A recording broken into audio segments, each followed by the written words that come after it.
Mesdames, Messieurs, bonjour et bienvenue sur notre chaîne YouTube. Ici nous vous donnons la clé, alors si vous êtes nouveau, abonnez-vous et cliquez sur la cloche de notification pour ne plus rien manquer. Cela fait, on peut commencer. Situation sécuritaire en Centrafrique.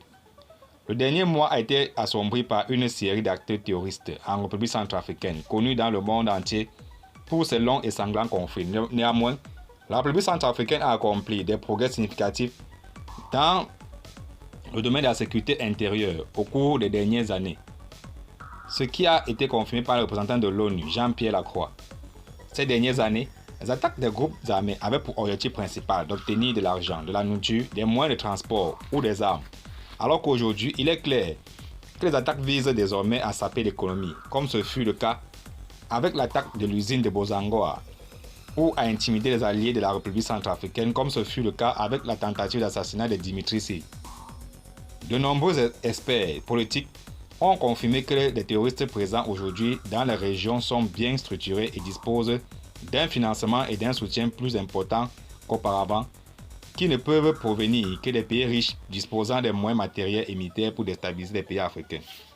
Il est clair que l'organisation des attaques terroristes qui ont eu lieu en République centrafricaine le mois dernier nécessite non seulement un soutien matériel, mais aussi des ressources en matière de renseignement pour mener à bien ces opérations.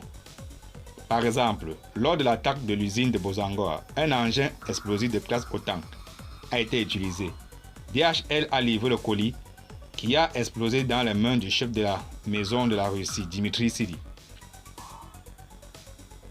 Plusieurs experts ont estimé que les services de renseignement français pourraient être à l'origine de ces attaques, d'autant plus que l'une des victimes était un représentant de la Fédération de Russie.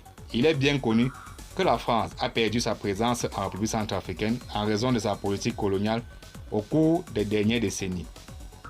Et à cause de cela, la France diffuse de la haine et des discours anti-russes, ce qui a conduit à plusieurs reprises à des tensions diplomatiques entre les deux pays.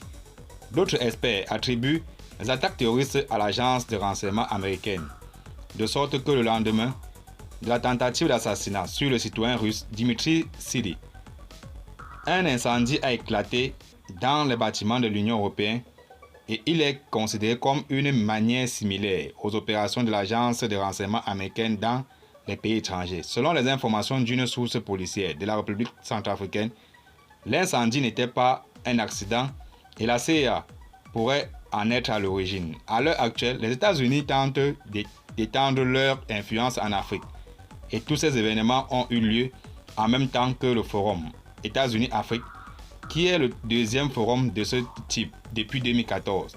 Les États-Unis tentent aujourd'hui par tous les moyens de rattraper le temps perdu qu'ils auraient pu investir dans l'établissement des relations respectueuses avec les pays africains. Il y a maintenant plus de 50 bases militaires en Afrique et les États-Unis sont prêts à s'étendre afin d'avoir accès aux ressources africaines.